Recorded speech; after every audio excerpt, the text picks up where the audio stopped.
welcome back to Drinking by My Shelf. My name is Emma and we are playing another drinking game.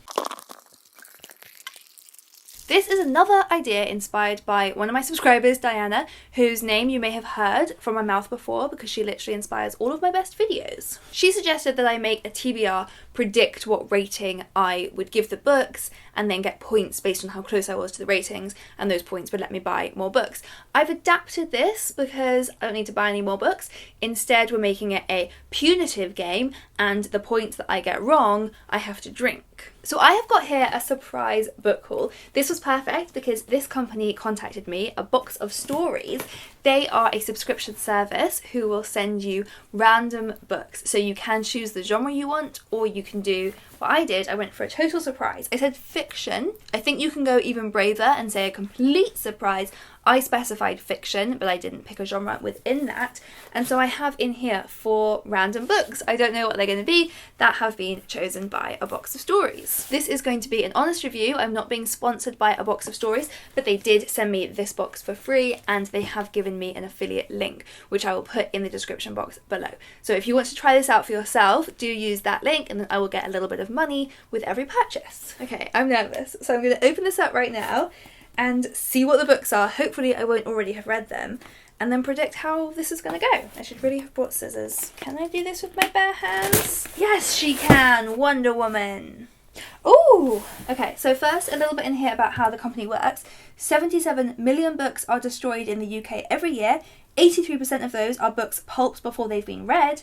We want to save these amazing books from being lost in time forever. So every box you get saves 4 amazing books, and you discover 4 incredible authors. So it's a really, really cool idea for how this works. And this is exciting. So the first book I've got in here is All the Beautiful Lies by Peter Swanson. I've never read a Peter Swanson, but I have heard of him because he wrote The Kind Worth Killing. That's the one I've heard of. So in this one, this is a dark and brilliant guessing game of a novel. On the eve of his college graduation, Harry is called home by his stepmother Alice following the unexpected death of his father. But who really is Alice? Interesting. It's going to be a split narrative. Will Harry be able to see any of it clearly through the fog of his own confused feelings?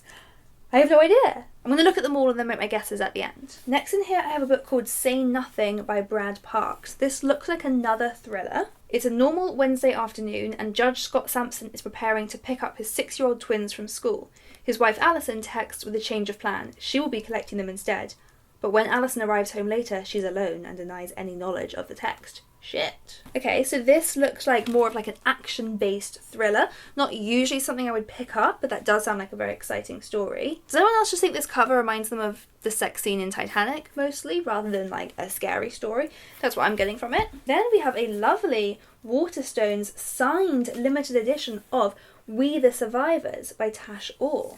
I have never heard of this. Lee Hock Lai, known to his friends as Arham, is a young man with vague ideas of living in a better place than the Malaysian village he's born to. With Asian society changing around him, Arham remains trapped in a world of poorly paid jobs that just about allow him to keep his head above water.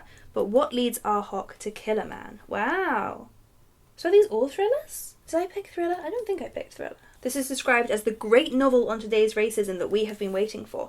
Wow, that sounds intense and sounds like something I'm going to love. This is going really well. I was kind of worried about this. I had no idea what to expect. And finally, we have a book that was longlisted for the Booker Prize. This is The Illuminations by Andrew O'Hagan. I also haven't heard of this. Anne Quirk's life is built on stories. The lies she was told by the man she loved and the fictions she told herself to survive. Okay, so it's about this woman, her grandson Luke, who goes on a mission in Afghanistan that goes wrong.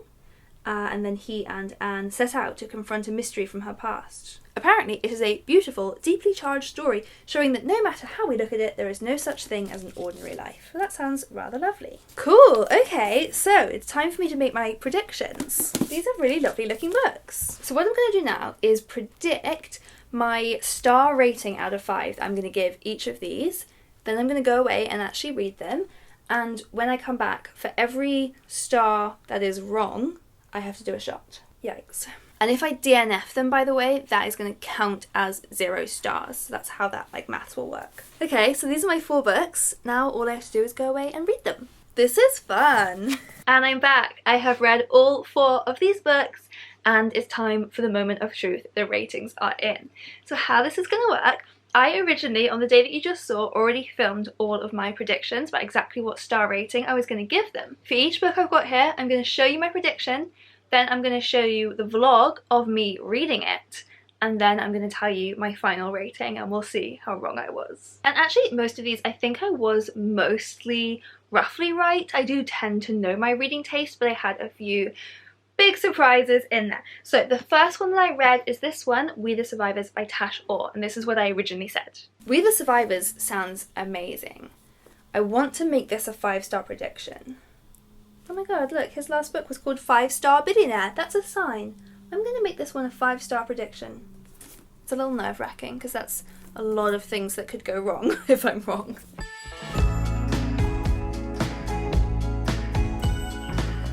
This is so good already. It's the weekend and honestly, fucking finally, I've had 1 week back at work after Christmas. Not even a full week. I had a 4.5-day week and I'm tired of it. So I've lit all the candles in my house. I've poured myself a glass of wine and I'm going to keep reading this book, which is very, very good. But it's quite a slow read. It's very intense. Oh no, this book is going to make me sad. Can we just focus on how cool it looks though with the sprayed edges? Very cool. It's gonna make me sad. And now I've lost my page. Oh god. It's not going well. Oh my god, I finished. That was so intense. It was so good and so upsetting. I feel like that's one that I just need to like sit and think about. So, was this one a 5-star read? And I still haven't quite decided, but I think the answer is yes. This was an absolutely incredible book. There was so much going on in here. It's a really beautifully written story of this man's life who finds himself in situations that I can't even imagine. They're so far away from the life that I'm living and that do lead him to commit a murder. And we're then looking back on these events from a few years into the future. We're looking back through the filter of this more privileged Malaysian woman who left Malaysia and went to university in New York and then has come back and she's writing a book and she wants to write a book about this man. And so it's this rather deliberately uncomfortable contrast because it's similar to the author here, Tash Aw. He is Malaysian but moved to Britain and was educated in Britain and is a lot more privileged than the man he's writing about. And you know, there are conversations which I think are really interesting that happen in general about kind of exploiting poverty. You know, he as an author is making money off a book about a poorer person's life than the one that he is living, which I don't think is something bad for him to do, but it's a conversation that definitely happens. And it's even more uncomfortable in the book itself because the more privileged author in this book is directly writing about our main character's story. She is publishing a book, she is going to be making money off this, and she is doing a good thing. You know, she has good intentions, she's shining a light on this person's life, but we see throughout the course of the book how little she will ever truly be able to understand and empathize with this main character, and how much she is accidentally exploiting him for her own gain, even while she's trying to do a good thing and shine a light on an important story that needs to be told. So it's quite meta in that way, the kind of discussions that spring out. God, the more I talk about it, the more I'm like, yes, it definitely should be a 5 stars. I was kind of torn between a 4 and a 5, but I think really just because of my own shortcomings. Like, I didn't always understand all of the dynamics at play here. I don't know that much about Malaysia, and it was really interesting learning about the different ethnic groups that live in Malaysia and the different class groups and how those two are very correlated. But because I didn't know that much about it to start with, it wasn't like the easiest read. I did have to kind of stop and Google things sometimes. So I think because of that, it wasn't always like the smoothest reading experience. But actually, that is what reading is about. That's the best kind of book that teaches you something and challenges you and throws you way beyond your comfort zone and moves you. So yeah, this was a 5-star read and I don't have to drink any wine for that one. The next book that I read was All the Beautiful Lies by Peter Swanson. Here's what I said. Okay, All the Beautiful Lies. I've heard a lot about Peter Swanson on BookTube, so I predict that I'm going to give this one a 4. Look at this, very atmospheric. And I've got a very atmospheric nightstand with my candles lit. I've got my diffuser making lovely watery noises over there and filling the room with a relaxing scent, so I may be asleep before I get too far in this, unless it's like super gripping from page 1. This is definitely keeping me awake. It is very gripping. This book is so disturbing and I love it. It also clashes with my top. Oh no, the disturbingness is taking a turn. What is gonna happen? Oh my good god. I thought this book was gonna be like My Cousin Rachel, but it's actually My Cousin Rachel meets Lolita meets what the fuck. What is going on? I can't figure it out. I don't even have any guesses. Okay, I made one guess, which turned out to be true, but I made the guess exactly one page before it got revealed, so well done, Detective Emma. Weird. We just finished. Weird. I enjoyed this, but I don't know what is going on. And once again, I was right. I know myself so well. This was a 4-star read. It was a really fun page-turning thriller. It did have a slightly overdramatic ending, but not enough to reduce it from being 4 stars. I would really recommend. I think I already kind of said enough in that vlog footage for you to get a good idea of what this one's about. But yeah, it's a mystery about a young man trying to find out what happened to his father, whether his death was accidental or something more sinister. And we're also getting flashbacks into the life of his mysterious, much younger stepmother, not younger than him, but younger than his father, and we learn a lot of dark secrets from her past. And then there are other characters that come in the second part of the book, so you can see where it goes grey here. That's like section 2, and then we go into new characters' heads and see how they all come together, and yeah, it was a wild ride. Okay, next I read Say Nothing by Brad Parks, which is the book from this box that I would have been the least likely to ever pick up for myself. I would not have chosen this one from a shop. From seeing the cover, I wouldn't even have looked at it or picked it up. I would have walked straight past it because I would have had very preconceived ideas of what this kind of book was going to be. So let's see how that journey went for me. Okay, so this one, Say Nothing, I predict I'm going to give this a 3. I think it's going to be really fun. I think it's going to be action-packed. But I don't think it's going to be like my favourite kind of genre. I don't think it will stick with me. This looks like some cozy bedtime reading. Let's get snuggly and relaxed and calm.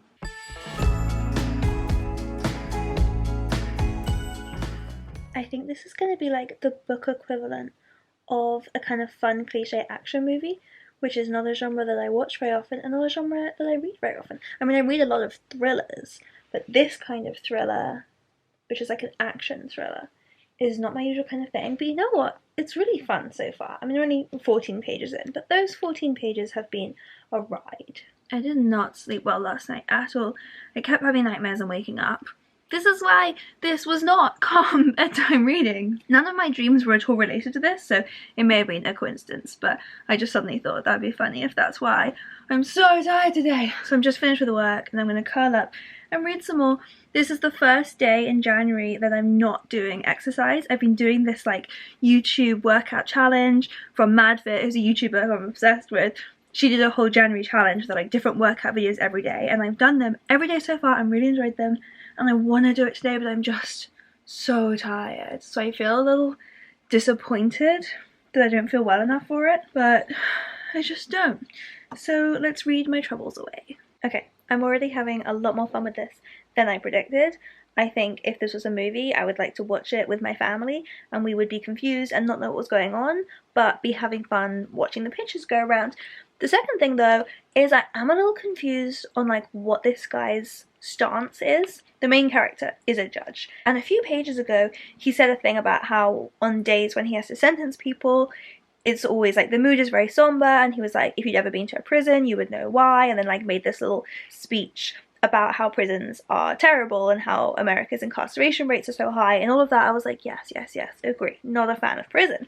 But now he is basically like, it's not really a spoiler because I'm so early on, he's being blackmailed, his kids have been kidnapped and he's being blackmailed into freeing somebody, and he's like so hung up about doing this, which like fair enough, even if you're against prisons, it's your job and being blackmailed is a problem.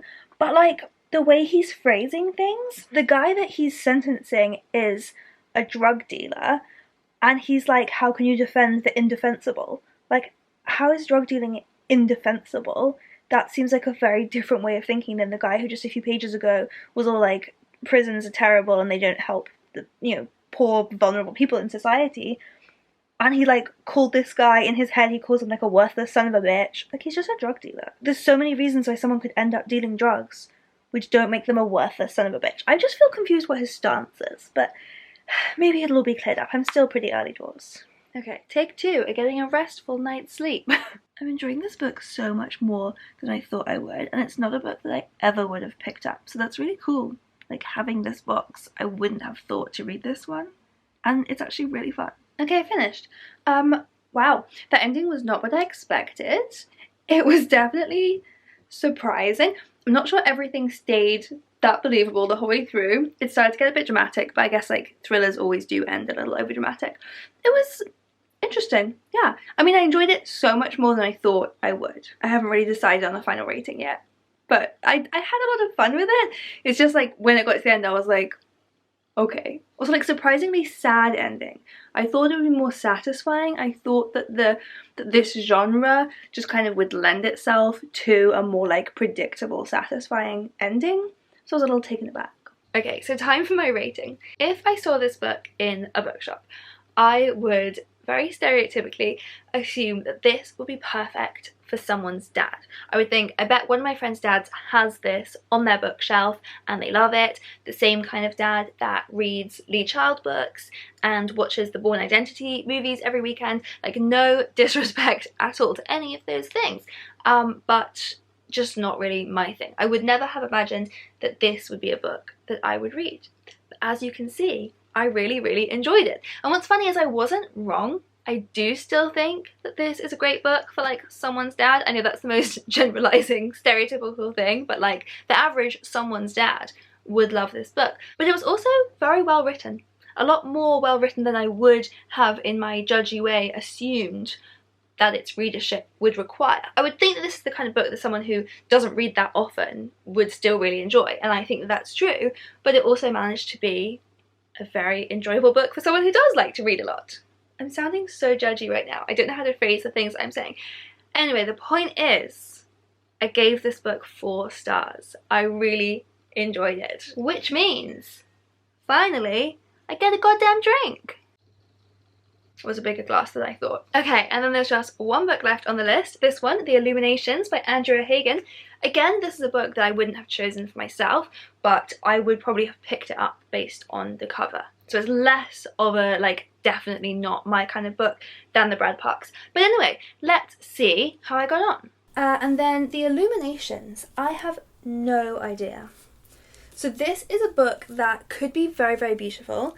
I probably wouldn't have personally picked it up because this blurb doesn't give me enough to go on. I don't know what to expect of it.